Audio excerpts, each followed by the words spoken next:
താരപ്പകിട്ടിലേക്ക് സ്വാഗതം.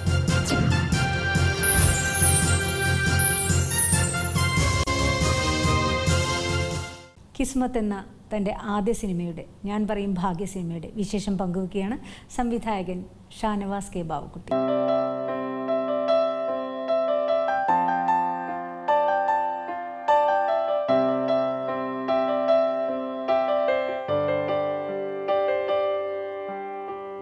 ആദ്യം കൺഗ്രാറ്റുലേഷൻസ്, പിന്നെയാണ് സ്വാഗതം. എങ്ങനെ എടുത്തു കേരളക്കര സിനിമ? അതിപ്പോ സ്വപ്നമാണോ യാഥാർത്ഥ്യമാണോ കാരണം കേരളത്തിനകത്ത് ഈ ഇപ്പോൾ ആദ്യം 43 തിയേറ്ററിലാണ് പടം റിലീസ് ചെയ്തത്. വെള്ളിയാഴ്ച മുതൽ 35 തിയേറ്ററും കൂടെ വർദ്ധിക്കുന്നു. ഓൾ ഇന്ത്യ ലെവലിൽ റിലീസ് ചെയ്യുന്നു. ഓവർസീസിന് റൈറ്റ്സ് എടുക്കാൻ ആളുകൾ വരുന്നു. വളരെ സന്തോഷമുണ്ട്. ഞാൻ ആ കിസ്മത്ത് എന്ന വാക്കിന്റെ അർത്ഥം സിനിമയുടെ വിധിയെ തന്നെ മാറ്റിമറിച്ചു. അതെ, വിധി എന്ന് പറഞ്ഞ സാധനം ഉണ്ടല്ലോ, കിസ്മത്ത് ഉണ്ടല്ലോ, അതിനെ തടുക്കാൻ പറ്റൂല. സന്തോഷമുണ്ട്. ആർദ്രതയുള്ള പ്രണയം, അവിടെ നടന്ന ഒരു റിയൽ ബേസ് സ്റ്റോറി, അതിനെ ഒരു വാണിജ്യവൽക്കരണത്തിൻ്റെ ഒട്ടും സ്പൈസപ്പ് ചെയ്യാതെ അങ്ങനെ ജനങ്ങളിലേക്ക് എത്തിച്ചു. പക്ഷേ സെക്കൻഡ് ഹാഫ് കരഞ്ഞു പോയിട്ടോ. അല്ല, ഒരാളെ കരയിക്കുക, ഒരാളെ ചിരിപ്പിക്കുക, ചിന്തിപ്പിക്കുക, അതൊക്കെ പ്രയാസം പിടിച്ച കാര്യമാണ്. ഒരാളെ വേണമെങ്കിൽ നമുക്ക് പിടിച്ച് തല്ലാം, നമ്മുടെ കൈക്കരുത്ത് മതി. പക്ഷെ ഒരാളുടെ മനസ്സിനകത്തേക്ക് സാധനം എത്തിക്കുക എന്നുള്ളത് വളരെ പ്രയാസം പിടിച്ചത്. അങ്ങനെ അത് സക്സസ് ആയെങ്കിൽ അത് ആ സിനിമയുടെ സബ്ജക്റ്റിനും സബ്ജക്റ്റിന് ഈ കാലത്തുള്ള പ്രസക്തിയാണ്. ഈ സിനിമ ഇത് വന്നു, നല്ല രീതിയിൽ ഓടുന്നു, നന്നായി പോകുന്നു എന്ന് കേട്ടപ്പോൾ തന്നെ ഈ സിനിമയെക്കുറിച്ച് ഞാൻ അന്വേഷിച്ചു. ഇപ്പോൾ 2011 നടന്ന കഥയാണല്ലേ. അപ്പം ശരിക്കും നമുക്ക് മലയാളത്തിൽ ഒരുപാട് റിയൽ ബേസ് സ്റ്റോറീസ് ഉണ്ട്. അപ്പം അതിൽ നിന്നും വ്യത്യസ്തമാക്കണം. എത്രത്തോളം അതൊരു ചാലഞ്ചായിരുന്നു? അല്ല, ഞാൻ ബേസിക്കലി ഇപ്പോൾ സിനിമകൾ നമ്മൾ റെഗുലറായിട്ട് എല്ലാ സിനിമകളും കാണാറുണ്ട്. എല്ലാ വെള്ളിയാഴ്ച മുതൽ ആഴ്ച ഇറങ്ങിയ മുഴുവൻ മലയാള സിനിമകളും നമ്മളെ സുഹൃത്തുക്കളുടെ അടുത്ത് നിന്ന് അവരുടെ ഹാർഡ് ഡിസ്ക് ശേഖരങ്ങളൊക്കെ നമ്മൾ സിനിമ കാണലാണ് നമ്മുടെ പ്രധാന പരിപാടി. അപ്പം നമ്മളിങ്ങനെ നമ്മൾ കാണുന്ന കാഴ്ചകൾ, പല സിനിമകളും പലതും നമ്മളെ ഹോണ്ട് ചെയ്യും. ചിലത് ഒന്നും നമ്മൾ ഇൻ്റർവെല്ലിന് മുന്നേ എഴുന്നേറ്റ് പോകാറുണ്ട്. അപ്പോൾ നമ്മളെ വേട്ടയാടപ്പെട്ട സിനിമകളുടെ രീതികളെയും പാക്കേജുകളും നമ്മൾ പിന്തുടർന്നിട്ട് അതിനെ അനുകരിക്കാൻ ശ്രമിച്ചിട്ടില്ല. ഈ കിസ്മത്തിൻ്റെ കഥ ഒരിക്കലും, അല്ലെങ്കിൽ അതിൻ്റെ മേക്കിംഗ് രീതിയൊന്നും ഞാൻ എവിടെയും എടുക്കാൻ ശ്രമിച്ചില്ല. പക്ഷേ അങ്ങനെയുള്ളൊരു ഹോംവർക്കും കാര്യങ്ങളും ഉണ്ടായിട്ടുണ്ട് സിനിമ കാഴ്ചക്കാരൻ എന്ന നിലയിൽ, അല്ലെങ്കിൽ ഒരു കാണി എന്ന നിലയിൽ. അപ്പോൾ സിനിമകൾ പലപ്പോഴും എനിക്ക് കാണുമ്പോൾ തോന്നിയിട്ടുള്ള സിനിമ എല്ലാ സാങ്കേതിക നമ്മൾ മലയാളത്തിൽ ഉപയോഗിക്കുന്നില്ല. കാരണം ഇപ്പോൾ ഈ പറയുമ്പോൾ ഈ കൊമേഴ്സ്യൽ എന്നൊരു സാധനമാണല്ലോ നമ്മൾ ടാഗ് ലൈൻ ഉപയോഗിക്കുക. അപ്പോൾ ഈ കച്ചവടം വരുമ്പോൾ സാധാരണ സിനിമയ്ക്ക് എപ്പോഴും തോന്നില്ല സിനിമയുടെ സൗണ്ട് നന്നായിട്ട് ഉപയോഗിക്കുന്നില്ല, സിനിമയുടെ പാശ്ചാത്തലത്തെ ഉപയോഗിക്കുന്നില്ല. പക്ഷേ അത് സിറ്റുവേഷൻ ഡിമാൻഡ് ചെയ്യണമെങ്കിൽ മാത്രം മതിയല്ലോ. കാര്യം അവിടെ നമുക്ക് അങ്ങനെ തോന്നിയില്ല എന്ന് നമുക്ക് തോന്നണം, സംവിധായകന് നമ്മളെക്കാൾ മുന്നേ തോന്നണം. അതില്ലെങ്കിൽ അല്ല, ഞാൻ ചോദിക്കുന്നത് ഇപ്പോൾ ഞാനും ജയന്തിയോടെ സംസാരിച്ചിരിക്കുന്നു. അപ്പോൾ ഇവിടെ ഇപ്പോൾ ഉള്ള ഒരു ആംബിയൻസ് ഉണ്ടല്ലോ, ഈ ആംബിയൻസിനെ ശബ്ദത്തിലൂടെ നമുക്ക് കൊണ്ടുവരാൻ പറ്റുന്നില്ല എന്നേ ഞാൻ ഉദ്ദേശിച്ചുള്ളൂ. അത് അത്രയേ ഉള്ളൂ. അപ്പോൾ ഇവിടെ ഒരുപാട് ഈ സൈലൻസിന് ഒരു സംഗീതമുണ്ട്, അതിൻ്റെ ഒരു സുഖമുണ്ട്. പിന്നെ സൈലൻസിന് ഒരുപാട് അർത്ഥമുണ്ട്. അപ്പോൾ ചില സൈലൻസ് ഭീകരമാണ്. അപ്പം അതൊന്നും ഉപയോഗിക്കാതെ ഒരു ത്രൂ ഔട്ട് സാധനങ്ങളൊക്കെ ഉപയോഗിക്കുകയാണെങ്കിൽ സങ്കടമൊക്കെ വരാറുണ്ട്. പക്ഷേ അതാണ് ആ ഒരു, ഇപ്പം എൻ്റെ സിനിമ ഒരു മഹത്തര സിനിമയൊന്നുമല്ല, ഒരു ക്ലാസിക്കും അല്ല അന്ന് വിശ്വസിക്കണം. ഒരു വളരെ ലളിതമായി, കാരണം ഞാൻ നേരത്തെ പറഞ്ഞു, ഞാൻ എൻ്റെ ഒരു അനുഭവം, ഞാൻ സിനിമ അക്കാഡമിക്കായിട്ടൊന്നും പഠിച്ചിട്ടൊന്നുമില്ല. എത്ര ലൊക്കേഷൻസ് പോയിട്ടുണ്ട്? എപ്പോഴെങ്കിലും ആരെങ്കിലും അസോസിയേറ്റ് ചെയ്യണം, അസിസ്റ്റ് ചെയ്യണം എന്നൊക്കെ തോന്നിയിട്ടുണ്ടോ? അല്ല, ഞാൻ വഴി തെറ്റിയിട്ട് ഇങ്ങനെ മേക്കിങ്ങിലേക്ക് വന്ന ആളാണ്. ഞാൻ എൻ്റെ നാട്ടിൽ ഞങ്ങൾക്കൊരു കൂട്ടായ്മയുണ്ട്, പട്ടം സിനിമ. അതൊരു ചെറിയ കറക്ഷൻ, വഴി തെറ്റി. അതെ, വഴി തെറ്റി വന്നതാണ്. എന്ന് വെച്ചാൽ അപ്പോൾ കൂട്ടുകാരൊക്കെ കൂടെ ഷോർട്ട് സിനിമകൾ പിടിക്കുന്ന ഒരു പരിപാടി ഇങ്ങനെ ഉണ്ടാവും. അപ്പോൾ അതിനകത്തൊക്കെ അവരെന്നെ നായകനാക്കാറുണ്ട്. എന്ന് വെച്ചാൽ നായകനാക്കുമ്പോൾ ഞാൻ എവിടുന്നേലൊക്കെ പൈസ സംഘടിപ്പിച്ച് ഇവർക്ക് കൊടുക്കുന്നതുകൊണ്ട് എനിക്ക് നായക കഥാപാത്രത്തിന് എന്നൊരു പരിപാടിയുണ്ട്. അപ്പോൾ അവരെടുത്ത് 1-2 ഷോർട്ട് സിനിമയ്ക്ക് നായകനായപ്പോൾ ഞാൻ തന്നെ അത് പലവട്ടം കണ്ടപ്പോൾ എനിക്ക് മനസ്സിലായി ഈ ക്യാമറയ്ക്ക് മുന്നിൽ നിൽക്കുന്ന എനിക്ക് പറ്റിയ പണിയല്ല എന്ന് പറയുകയും ഞാൻ പിന്നെ മെല്ലെ നിന്ന് വഴി മാറിപ്പോവുകയും ചെയ്തു. അങ്ങനെ എനിക്ക് അന്നയും റസൂൽ എന്ന സിനിമ ഞാൻ കാണുന്നത് എൻ്റെ നാട്ടിലെ പൗർണമി തിയേറ്ററിനകത്ത് വെച്ച് കാണുന്നത്. അപ്പോൾ ആ സിനിമ അന്ന് കണ്ടപ്പോൾ എനിക്കുണ്ടാക്കിയ ഈ വേദന, എന്നെ ഉണ്ടാക്കിയ നോവ്, അതാണ് എന്നിലെ മേക്കർ ഉണ്ടാക്കിയത്. അപ്പോൾ അന്നേ റസൂൽ എന്ന സിനിമ മലയാളത്തിൽ സംഭവിച്ചിട്ടില്ലായിരുന്നെങ്കിൽ ഷാനവാസ് എന്ന സംവിധായകനും കിസ്മത്ത് എന്ന സിനിമയും സംഭവിക്കില്ല. അത് പറയുമ്പോൾ അന്നേ റസൂലിനെ നമ്മൾ അഡാപ്റ്റ് ചെയ്ത് അല്ലെങ്കിൽ അതിനെ അനുകരിച്ചു എന്നല്ല. അല്ല, ചില സിനിമകൾ നമ്മളെ ചിന്തിപ്പിക്കും അല്ലേ, ചിലത് അഡോർ ചെയ്യുന്ന സിനിമകൾ. അതെ. അപ്പോൾ ഞാൻ ആ സിനിമ കണ്ടിട്ട് ഭയങ്കര വേദനിച്ചപ്പോൾ പൊന്നാനിയിൽ ഷൂട്ട് നടന്നതെന്നൊക്കെ ഞാൻ അപ്പോഴാണ് അറിയണേ. ഇവിടെയൊക്കെ ഷൂട്ട് നടന്നത് ഞാൻ അത്ഭുതപ്പെട്ടു പോയി. അപ്പോൾ അങ്ങനെ രാജീവേട്ടന് ഫോൺ ചെയ്യുന്നു, രാജീവേട്ടൻ എന്നെ തിരിച്ചു വിളിക്കുന്നു, ഞങ്ങൾ നിരന്തരം സിനിമയെ പറ്റി സംസാരിക്കുന്നു, ഒരു സൗഹാർദ്ദം ഉണ്ടാവും. ഇതാണ് എൻ്റെ സിനിമയിലെ ആകെ ബന്ധം. ഞാനൊരു സിനിമയുടെ ലൊക്കേഷനിലും കൂടെ ഇന്നേ വരെ പോയിട്ടില്ല. ഈ സിനിമ ആരെയും സംവിധാനം ചെയ്യണം അല്ലെങ്കിൽ അസോസിയേറ്റ് ചെയ്യണമെന്നൊന്നും പ്ലാനും ഉണ്ടായിരുന്നില്ല. പക്ഷേ അപ്പാർട്ട് ഫ്രം ദാറ്റ്, നേരത്തെ പറഞ്ഞ് ശ്രദ്ധിച്ചുകൊണ്ടിരിക്കുകയാണ്, എല്ലാ വെള്ളിയാഴ്ചയും സിനിമ കാണുന്നു. സിനിമ കാണുന്നത് is a big big big education അല്ലേ? അല്ല, എനിക്ക് തോന്നിയിട്ടുള്ളത്, ഞാൻ 10 വർഷം പൊന്നാനി നഗരസഭാ കൗൺസിലറായിരുന്നു. ഈ 10 വർഷത്തെ എൻ്റെ പൊതുജീവിതത്തിനടുത്ത് കണ്ട ജീവിതങ്ങൾ, അതിൻ്റെ കാഴ്ചകൾ, അതിനകത്തെ ഇടപെടലുകൾ ആണ് എന്നിലെ ഒരു മനുഷ്യനെ അതിൻ്റെ യഥാർത്ഥ രീതിയിലേക്ക് രൂപപ്പെടുത്തിയെടുക്കാൻ സാധിച്ചെന്ന് വിശ്വസിക്കണം. കാരണം 10 വർഷം എനിക്ക് വേണമെങ്കിൽ, ഞാൻ 27ാമത്തെ വയസ്സിൽ കൗൺസിലറായതാണ്. അപ്പോൾ എൻ്റെ 10 വർഷം അങ്ങനെ വേണമെങ്കിൽ എൻ്റെ വീട്ടുകാരുടെ ഒക്കെ ഭാഷയെ പറഞ്ഞാൽ ഞാൻ തുലച്ചു എന്ന് വേണമെങ്കിൽ പറയാം. പക്ഷേ എനിക്ക് തോന്നുന്നത് എൻ്റെ ആ 10 വർഷം കൊണ്ട് എനിക്ക് കിട്ടിയ ഒരു വ്യക്തിപരമായിട്ടുള്ള അറിവ്, അത് എത്ര കോടികൾ കൊടുത്താലും എനിക്ക് കിട്ടില്ല, അല്ലെങ്കിൽ അങ്ങനെ. അപ്പോൾ അത് വളരെ പ്രധാനമാണ്. അപ്പോൾ അങ്ങനെ കിട്ടിയ കാഴ്ചകളും, അങ്ങനെ സിനിമ കണ്ടിട്ടുള്ള കാഴ്ചയിൽ നിന്ന് കിട്ടിയ അനുഭവങ്ങളും ഞാൻ എൻ്റെ ജീവിതത്തിൽ കണ്ട കാഴ്ചകളും ഒക്കെ ചേർത്തിണക്കിയിട്ടാണ് കിസ്മത്ത്. അപ്പോൾ അങ്ങനെയാണ് കിസ്മത്ത് സംഭവിക്കുന്നത്. ഈ കഥ എന്നാണ് ആദ്യമായിട്ട് കേൾക്കുന്നത്? ഇങ്ങനെ ഈ ഒരു പ്രണയ കഥ ഞാൻ കേട്ടതല്ല, ഞാൻ കണ്ടതാണ് കിസ്മത്ത്. ഓക്കെ. അപ്പോൾ ഇത് 2011 പൊന്നാനി പോലീസ് സ്റ്റേഷനകത്ത് ഞാൻ എൻ്റെ വാർഡിലെ വേറൊരു പൊതു വിഷയവുമായി ബന്ധപ്പെട്ട്, ഒരു പരാതിയുമായി ബന്ധപ്പെട്ട് പൊന്നാനി SIനെ കാണാൻ പോയതാണ്. അപ്പോൾ ഞാൻ എൻ്റെ പരാതി കൊടുത്തു. ഇറങ്ങുന്ന സമയത്താണ് അനിത എന്ന ദളിത് പെൺകുട്ടി, അവളെ റിയൽ പേര് അനിത എന്നൊന്നുമല്ല. അപ്പോൾ അനിതയും അപ്പോൾ ഈ അനിതയെ ഞാൻ മുന്നേ പരിചയം. ആ കുട്ടി ഈ മറ്റേ നമ്മുടെ SC പ്രൊമോട്ടറും സാക്ഷരതാ മിഷനൊക്കെ ഇപ്പോൾ ഒരു പൊതുപ്രവർത്തനത്തിൽ നിൽക്കുന്ന കുട്ടിയാണ്. അപ്പോൾ അവളോട് ഞാൻ ചോദിച്ചത് എന്താണ്, ഞാൻ ഒന്നുമില്ല, പ്രത്യേകിച്ചൊന്നുമില്ല, ഞങ്ങളൊരു പരാതി കൊടുക്കാനാണെന്ന് പറയുന്നത്. അപ്പോൾ അവളെ കൂടെ അവളേക്കാൾ പ്രായം കുറഞ്ഞ ഒരു 23 വയസ്സുകാരൻ മുസ്ലിം ചെറുപ്പക്കാരനുണ്ടായിരുന്നു. അപ്പോൾ അവർ കയറി വരുന്നു. അപ്പോൾ ഞാൻ ചോദിച്ചു, ഞാൻ എന്തെങ്കിലും സഹായം വേണ്ട, ഞങ്ങൾ വിളിച്ചിട്ടുണ്ട് പോലീസിനോട് നമ്മുടെ. അപ്പോൾ ഞാൻ വിചാരിച്ചു അവരുടെ കോമൺ ആയിട്ടുള്ള വല്ല സാമ്പത്തിക ഇടപാടോ വല്ല വിഷയവുമായി ബന്ധപ്പെട്ട് വരികയെന്ന്. ഞാൻ ഇറങ്ങിപ്പോന്നു. വൈകിട്ട് 5 മണിക്ക് എനിക്ക് വീണ്ടും സ്റ്റേഷനകത്തേക്ക് പോകുമ്പോഴാണ് അവിടെ ആകെ കലുഷിതമാണ്, അവിടെ പ്രശ്നമാണ്. കാരണം അനിതയെയും ഇർഫാനെയും രണ്ട് കൂട്ടരുടെ വീട്ടുകാരും പിച്ച് ചീന്തിക്കൊണ്ടിരിക്കുകയാണ്. കൂട്ടത്തിൽ പോലീസുണ്ട്, പൊന്നാനിലെ രാഷ്ട്രീയ സാമുദായിക നേതാക്കന്മാരുണ്ട്, എല്ലാവരും. പോലീസ് സ്റ്റേഷൻ കാര്യം നമ്മൾ ഉദ്ദേശിക്കുന്ന ചർച്ചകളും എന്താ പറയണ്ടേ, അതിൻ്റെ ആ കസേരയുടെ ഒരു ഇറങ്ങാത്ത ഫാനും. അപ്പോൾ അതിൽ എനിക്ക് തോന്നിയിട്ടുള്ളത്, എനിക്ക് ഈ സിനിമ കണ്ടിട്ട് ഏറ്റവും വലിയ വാല്യുബിൾ ആയിട്ടുള്ള, ഞാൻ മെമ്മറി സൂക്ഷിക്കുന്ന ഒരു മെസ്സേജ്, ഒരു പയ്യൻ, ആരാണെന്ന് എനിക്കറിയില്ല, അവനെനിക്ക് ഞങ്ങൾ ഇത്രയും കാലം മലയാളത്തിൽ കുറേ പോലീസ് സ്റ്റേഷൻ കണ്ടിട്ടുണ്ട്. എല്ലാ മഹാനടന്മാരും പോലീസായി കസറിയിട്ടുണ്ട് പോലീസ് സ്റ്റേഷൻ കണ്ട്. അവരൊക്കെ ഞങ്ങളെ പറ്റിക്കുകയായിരുന്നു. ഇപ്പോഴാണ് ഞങ്ങളൊരു പോലീസ് സ്റ്റേഷൻ കണ്ടത്. അപ്പോൾ അതെൻ്റെ സിനിമ കിട്ടിയൊരു വലിയ അംഗീകാരം. കാരണം നമ്മൾ ഞാനൊരു പൊന്നാനി മുനിസിപ്പൽ കൗൺസിലറായിരുന്നു പറഞ്ഞു. പക്ഷേ ഞാൻ പോലും ചിലപ്പം ഒരു മുനിസിപ്പൽ കൗൺസിലറായിട്ട് പോലും ഞാൻ കടന്നു വന്നാൽ പോലും എനിക്ക് ചില തിക്ത അനുഭവങ്ങളുണ്ടായിരുന്നു. അപ്പോൾ ഞാനൊരു ടിപ്പിക്കൽ വേഷത്തിൽ നടക്കുന്ന രാഷ്ട്രീയക്കാർക്കൊരു സമൂഹം അല്ലെങ്കിൽ പൊതു സമൂഹമൊക്കെ ഒരു ടിപ്പിക്കൽ വേഷം രൂപകൽപ്പന ചെയ്ത് ഞാൻ അതിൽ വിശ്വസിക്കാത്തതാണ്. ഞാൻ അന്നും പാൻറ്റും ടീഷർട്ടോ അല്ലെങ്കിൽ അതൊക്കെ ഇട്ട് പോകുന്ന ആൾക്കാർ. നമ്മൾ അങ്ങനെ അതിനുവേണ്ടി പ്രത്യേക വേഷം കെട്ടുക എന്നുള്ളതല്ല. രാഷ്ട്രീയക്കാർ മുണ്ടൊക്കെ എടുക്കുന്നത് നല്ലതാണ്, അവർക്ക് ഇഷ്ടമുള്ള രീതി നടക്കട്ടെ. അപ്പോൾ അതില്ലാത്തതുകൊണ്ട് പല പോലീസുകാരും ഞാൻ അതല്ലാത്തതുകൊണ്ട്, അതല്ല എന്നെ അറിയാത്തതുകൊണ്ട് എനിക്കും ചില ചോദ്യം. അതാണ് ഇർഫാനോട് ചോദിക്കണത്, എന്താ എവിടെയെന്ന് ചോദിക്കണത്. ഇതിപ്പോൾ ഞങ്ങൾ സിനിമ കാണാൻ വന്നിരിക്കുകയാണ്. ഓരോ ഉത്തരത്തിലും ക്ലാരിറ്റി, ക്രിസ്റ്റൽ ക്ലാരിറ്റി. ഒന്നാമത് ഈ ക്യാരക്ടർ ഞാൻ ബിൽഡപ്പ് ചെയ്യുമ്പോൾ യഥാർത്ഥ ഇർഫാനും അല്ല അയാളുടെ പേര്, മറ്റാനിതാന്ന് പറയും. ഈ 2 ക്യാരക്ടറിനെയല്ല, ഇതിലെല്ലാ ക്യാരക്ടറേയും ഒരു തിരക്കഥാകൃത്ത നിലയിൽ ഞാനിരുന്ന് എഴുതുമ്പോൾ അതൊക്കെ ഷാനവാസ് തന്നെയാണ്. ഞാൻ അങ്ങനെയാണ് സംസാരിക്കുക. അല്ലെങ്കിൽ ഞാനായിരുന്നെങ്കിൽ അജയ് സി മേനോൻ എന്ന SI ഷാനവാസ് എന്ന മനുഷ്യനായാൽ അത്തരം ജാതിബോധമുള്ള അല്ലെങ്കിൽ അധികാരബോധമുള്ള ഞാൻ എങ്ങനെ അതുകൊണ്ട് തന്നെ ഈ സിനിമയ്ക്കകത്ത് ഒരൊറ്റ പഞ്ച് ഡയലോഗൊന്നും ഞാൻ എഴുതി വെച്ചില്ല. പക്ഷേ എനിക്ക് തോന്നിയിട്ടുള്ളത് എപ്പോഴുമൊക്കെ നമ്മളൊക്കെ ഇപ്പോൾ നമ്മുടെ നാട്ടിൽ ഒരുപാട് നമ്മുടെ തൊട്ടടുത്ത സംസ്ഥാനത്തിലുള്ള സുഹൃത്തുക്കൾ, അപ്പോൾ നമ്മളവരെ വിളിക്കുന്ന അന്യ സംസ്ഥാനം എന്നാണ്. അപ്പോൾ എന്താണ് അന്യൻ? കാരണം നമ്മളൊക്കെ ഇപ്പോൾ സ്കൂളിൽ 1ാം ക്ലാസ്സിൽ ചേർത്തപ്പോൾ അതിനകത്ത് പുസ്തകത്തിനകത്ത് എഴുതി വെച്ചാൽ എല്ലാ ഇന്ത്യക്കാരും നമ്മുടെ സഹോദരനാണ്. അപ്പോൾ അങ്ങനെ ബംഗാളി നമ്മൾ അന്യനാവും, തമിഴൻ നമ്മുടെ അന്യനാവും. അപ്പോൾ ഈ ചോദ്യം നമ്മൾ വല്ലാണ്ട് വേട്ടയെടുക്കണം. ഇപ്പോൾ പറഞ്ഞുകൊണ്ടിരിക്കും സംഭവം. ഇപ്പോൾ നമുക്കറിയാം മലയാളികൾ അന്യനാട്ടിൽ പോയിട്ട് ക്രിമിനൽ കേസിൽ പെടുന്നുണ്ട്, അവരിവിടെ പെടുന്നുണ്ട്. ഇതൊന്നും ഒരു സംസ്ഥാനത്തിൻ്റെ ഒരു ഭാഷയുടെ ഒരു പ്രദേശത്തിൻ്റെ കുഴപ്പമൊന്നുമില്ല. വ്യക്തിപരമായിട്ട് ഓരോരുത്തരുടെയും അവരുടെ സാമൂഹ്യ ബോധത്തിൻ്റെയും അവരുടെ പേഴ്സണൽ പ്രശ്നങ്ങളുടെ ഭാഗമായിട്ട് നടക്കുന്നത്. അതിപ്പോൾ ഒരു സംസ്ഥാനത്തിൻ്റെയോ അവർ സംസാരിക്കുന്ന ഭാഷയുടെ കുഴപ്പമൊന്നുമില്ല. അതിപ്പോൾ എല്ലായിടത്തും. അപ്പോൾ അങ്ങനെയൊക്കെയുള്ള ചോദ്യങ്ങളും ചിന്തകളും നമ്മളെപ്പോഴും വേട്ടയാടിക്കൊണ്ടിരിക്കുക. അതുകൊണ്ടാണ് ഈ സിനിമയ്ക്കകത്ത് വന്ന സുമംഗലു എന്ന കഥാപാത്രത്തെ ഞാൻ പൊന്നാനി സ്റ്റേഷനിൽ കണ്ടിട്ടുണ്ട്. അന്ന് കണ്ടതല്ല, വേറൊരു ദിവസം ഞാൻ ഇടപെട്ടിട്ടുണ്ട് ആ വിഷയത്തിന്. ഒരു ബൈക്ക് ഇടിച്ച കേസിനകത്ത്.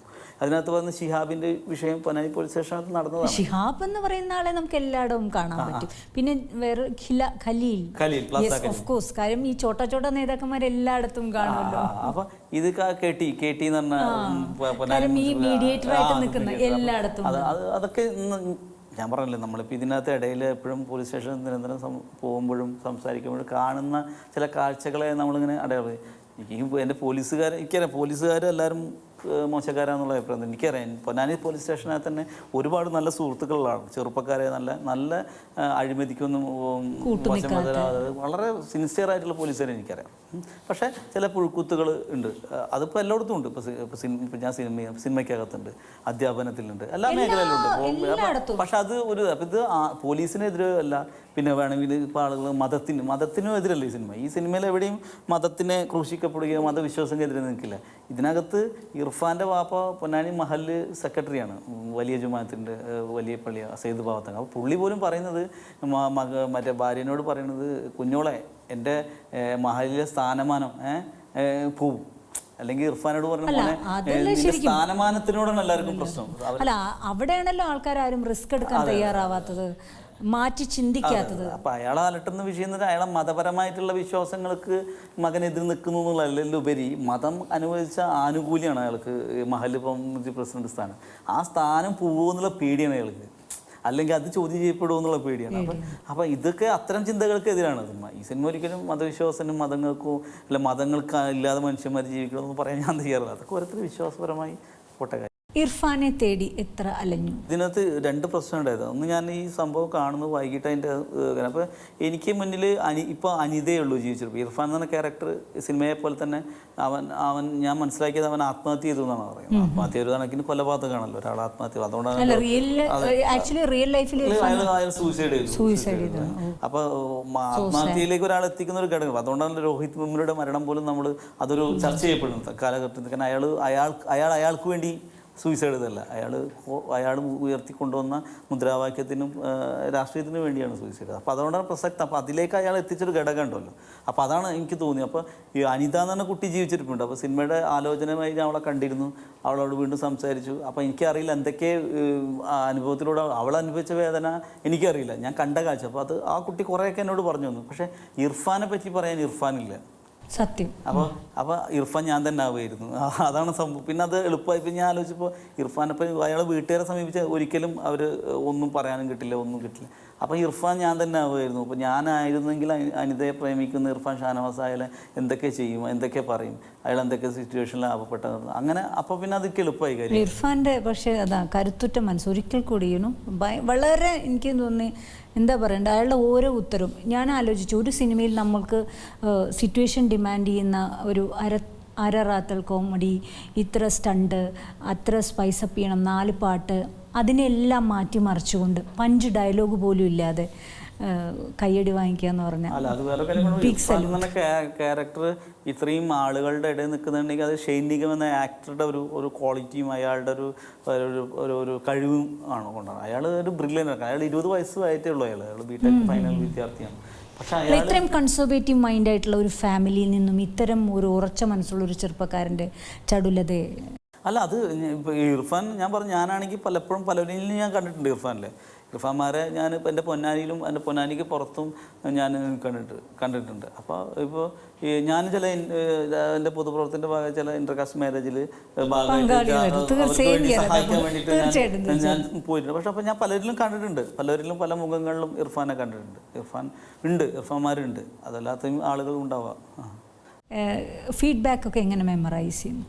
അത് വളരെ വളരെ പോസിറ്റീവാണ് ഫീഡ്ബാക്കൊക്കെ എല്ലാം. കാരണം ഞാൻ ഇന്നലെ തിയേറ്ററുകൾ ഇങ്ങനെ സന്ദർശിച്ച് നോക്കുമ്പോൾ എനിക്ക് സന്തോഷം. ഇങ്ങനെ സിനിമയുടെ ഫസ്റ്റ് കട്ട് ചെയ്തപ്പോൾ ഞാനും നമ്മുടെ അസോസിയേറ്റ് വിജയനും ജിതിനും ഒക്കെ ആലോചിച്ച്, ഇത് ആ പ്രേമം പോലെയോ എന്നിൻ്റെ മൊയ്തീൻ പോലെയോ ഒക്കെ പ്രതീക്ഷിച്ച് പിള്ളേർ ചെറുപ്പക്കാരാവും എത്തും, അവർ നിരാശയാവില്ലേ ദൈവം, ഇതിനകത്ത് അങ്ങനത്തെ മസാലകളൊന്നുമില്ല. പക്ഷേ ഇന്ന സന്തോഷം. മലപ്പുറത്ത് ഞാൻ രചന എന്ന് പറഞ്ഞ തിയേറ്ററിനകത്ത് പോയപ്പോൾ ഹൗസ്ഫുള്ളാണ് ഷോ. അത് സെക്കൻഡ് ഷോ, അതായത് തിങ്കളാഴ്ച, വർക്കിംഗ് ഡേയ്സ് തിങ്കളാഴ്ച പക്ഷേ അവിടെ ഇരിക്കുന്നത് 18 മുതൽ 25 വയസ്സ് ഏജുള്ള ആളുകളാണ് ഇരിക്കുന്നതിൻ്റെ 99%. അപ്പോൾ ഞാൻ എന്തിപ്പോൾ സംഭവിച്ചു പോകുന്നതെന്ന് എനിക്ക് മനസ്സിലായില്ല.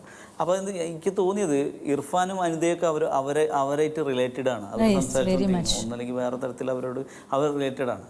അപ്പോൾ ആ തരത്തിലുള്ള മെസ്സേജുകളാണ് എനിക്ക് വന്നുകൊണ്ടിരിക്കുന്നത്. ചിലരുടെ പ്രണയത്തെ പറ്റി ചിലർ എനിക്ക് വാട്സപ്പിലും ഫേസ്ബുക്കിലും ചെയ്യുന്നു. ചിലരുടെ അവിടെ ഇൻ്റർകാസ്റ്റ് മാരേജ് ഞാൻ എന്താ സൊല്യൂഷൻ പറഞ്ഞു കൊടുക്കണം എന്ന് പറഞ്ഞിട്ട് ഞാൻ എനിക്കൊരു സൊല്യൂഷനും ഇല്ല.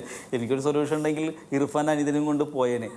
ബോംബെയിലേക്ക് അവർ അങ്ങ് തനിക്ക് ബോംബെക്ക് പോകേണ്ട ഒരു അവസ്ഥ കുട്ടിക്ക് വന്നത് എനിക്കൊരു സൊല്യൂഷനല്ലോ തന്നെ. അങ്ങനെ സൊല്യൂഷൻ എന്ന് പറയാനൊന്നും നമ്മൾ ആളല്ല. കാരണം ഞാൻ എൻ്റെ സിനിമ അല്ലെങ്കിൽ എൻ്റെ കലാരൂപത്തിലൂടെ ഈ ആളുകളെങ്ങാണ്ട് നന്നാക്കി ഇവിടെ എല്ലാവർക്കും സന്ദേശം കൊടുത്ത് എല്ലാവരും വേറെ രീതിയിൽ പോസിറ്റീവ് കൊണ്ടുപോകാനൊന്നും നമ്മളെ പണി അതല്ല. നമ്മളിവിടെയുള്ള സാഹചര്യത്തെ ചൂണ്ടിക്കാണിക്കുക, പറയുക എന്നുള്ളതാണ്. അങ്ങനെയാണ് ഞാൻ വിശ്വസിക്കുന്നത് എൻ്റെ കലാപ്രവർത്തനം. അല്ല, ആ സ്ഥിതിവിശേഷം ആ അവസ്ഥയെ കറക്റ്റായിട്ട് അഭ്രവാളികളിൽ എത്തിച്ചു എന്ന് തന്നെ വേണം പറയാൻ. ഒരു സംവിധായകൻ എന്നുള്ള രീതിക്ക് ഇന്നത്തെ ഒരു ചലഞ്ച്, ഇന്നൊരു ആശയ പ്രതിസന്ധിയൊക്കെ നിലനിൽക്കുന്ന ഈ ഒരു സമയത്ത് അയ്യോ ഇത് മതിയോ അങ്ങനെ എത്ര സെൽഫ് ക്വസ്റ്റ്യൻസ് ഉണ്ടായിരുന്നു? എത്രത്തോളം സ്വയം ചോദിച്ചു ഇത് മതിയോ? അങ്ങനെ ഒരു വിഷമഘട്ടമുണ്ട്. എനിക്ക് ഇതൊന്നും വിഷമമില്ല. കാരണം എന്തല്ലേ, ഈ എന്താ പറയുക, നമ്മൾ ഇത് നേരത്തെ പറഞ്ഞ വഴി തെറ്റി വന്ന ഒരാളായതുകൊണ്ട് ഇവിടെ ഇപ്പോൾ എന്താ ചെയ്യേണ്ടതെന്നല്ല. അപ്പോൾ എനിക്ക് കൈ കിട്ടിയെടുത്തൊക്കെ ഞാൻ എറിഞ്ഞു. അതാണ് അങ്ങനെ പറയാനും ഇഷ്ടം. അപ്പോൾ എനിക്കൊരു പക്ഷേ ഞാൻ നേരത്തെ പറഞ്ഞ പോലെ ഫിലിമിലെ ഇൻഡസ്ട്രിക്കകത്ത് ആരുടെയും കൂടെ ഞാൻ വർക്ക് ചെയ്തിട്ടുണ്ടായിരുന്നെങ്കിൽ എനിക്കിവിടെ സിനിമയെക്കുറിച്ച് ഒരുപാട് അറിയാമായിരുന്നെങ്കിൽ ബുദ്ധിമുട്ടായില്ല. ഇപ്പം ഈ മർമ്മ അറിഞ്ഞിട്ട് ഞാൻ ആ കുടുങ്ങിപ്പോയത്. അപ്പം എനിക്ക് മർമ്മ അറിയില്ല, എന്താണ് ഇതിന് മർമ്മ എനിക്കറിയില്ല. അപ്പോൾ എനിക്ക് അറിയാത്തതുകൊണ്ട് ആ കുട്ടി SC ആയതുകൊണ്ട് ഒരു കുഴപ്പമില്ല. അവൾക്ക് അവനേക്കാൾ 5 വയസ്സ് കൂടുതൽ കുഴപ്പമില്ല. അത് ശ്രുതിമേനായാലും കുഴപ്പമില്ല, അത് വിനയ് ഫോട്ടോയെ കുഴപ്പമില്ല, അല്ലെങ്കിൽ അത് ഷൈനിക, എനിക്കറിയില്ല. അപ്പം ഞാനത് ബുദ്ധിമുട്ട് പിന്നെ മനസ്സിലായത് പടമൊക്കെ ഷൂട്ടൊക്കെ ചെയ്ത് ഫസ്റ്റ് പ്രിൻ്റ് ആയപ്പോൾ ഇവിടുത്തെ വിതരണക്കാരെ സമീപിച്ചപ്പോഴാണ് എനിക്കിത് അയ്യോ ഇങ്ങനെയൊക്കെ പ്രശ്നമുണ്ടല്ലേ, ഇത് മ്യൂസിക് ഇന്ന ആളെ കൊണ്ട് ചെയ്യിപ്പിക്കണം, അവർക്ക് ക്യാമറ ഇന്ന ആളെ കൊണ്ട് ചെയ്യിപ്പിക്കണം, ഇന്ന ആളെ കൊണ്ട് അഭിനയം, എന്നാൽ മാത്രമേ സിനിമ കാണുള്ളൂ. എന്നോട് ചോദിച്ചു ഇതിൽ എത്ര കോമഡി ഉണ്ട്. അപ്പം ഞാൻ എന്താ കോമഡി? ഈ സിനിമയ്ക്കകത്ത് ആളുകൾ ഫസ്റ്റ് ഹാഫിലൊക്കെ ഇരുന്ന് ചിരിക്കുന്നത് കാണുമ്പോൾ അത് റിലേറ്റഡ് ആണ്, സ്വാഭാവികമായിട്ട് അവരുടെ കോമഡി. അപ്പം അങ്ങനെ കോമഡിക്ക് വേണ്ടിയിട്ട് വന്നു. ഇപ്പോൾ കസേര റിപ്പയർ ചെയ്യാൻ ഒരാൾ വരുന്നു, വിനയോട് എഴുന്നേക്കാൻ പറയുന്നു. അപ്പോൾ അപ്പോൾ ഇതൊന്നും അങ്ങനെ ഒന്നുമല്ല. അതൊക്കെ അങ്ങനത്തെ സിറ്റുവേഷനിൽ ഇങ്ങനെ വന്ന് പോയിരുന്ന കാര്യങ്ങളാണ്. അപ്പോൾ എന്നോട് ചോദിച്ചു എത്ര കോമഡി ഉണ്ട്, എനിക്കറിയില്ല. അത് നിങ്ങളല്ലേ സംവിധായകൻ? അല്ല, ഞാനങ്ങനെ കോമഡിക്ക് വേണ്ടി പോകും. അപ്പോൾ ഇവരൊക്കെ പടം കൂടെ കാണാതെ അവരൊക്കെ തിരിച്ചുപോയി. ഈ മലയാളത്തിലെ മുഖ്യ വിതരണക്കാരെ പലരെയും പോയി സമീപിച്ചു. അപ്പോൾ പലരും പറഞ്ഞത് ഒന്നില്ലെങ്കിൽ 30-40 ലക്ഷം രൂപ നിങ്ങൾ മുടക്കൂ, ഞങ്ങളുടെ ബാനറിൽ സാധനം പുറത്തിറക്കാം, അല്ലെങ്കിൽ നിങ്ങൾ ഈ പടത്തിന് നമുക്ക് അക്സെപ്റ്റ്. അപ്പം നമുക്ക് 40 ലക്ഷം രൂപ ഉണ്ടെങ്കിൽ നമ്മുടെ സിനിമ ഇനിയും ഇൻവെസ്റ്റ് ചെയ്ത് ഈ പടത്തിൻ്റെ ക്വാളിറ്റി ഒക്കെ കൂട്ടാൻ ഇനിയും സാധ്യത ഉണ്ടായിരുന്നു. പക്ഷെ അതങ്ങനൊന്നുമല്ല. അപ്പോൾ അവിടെയാണ് ലാൽ ജോസ് സാർ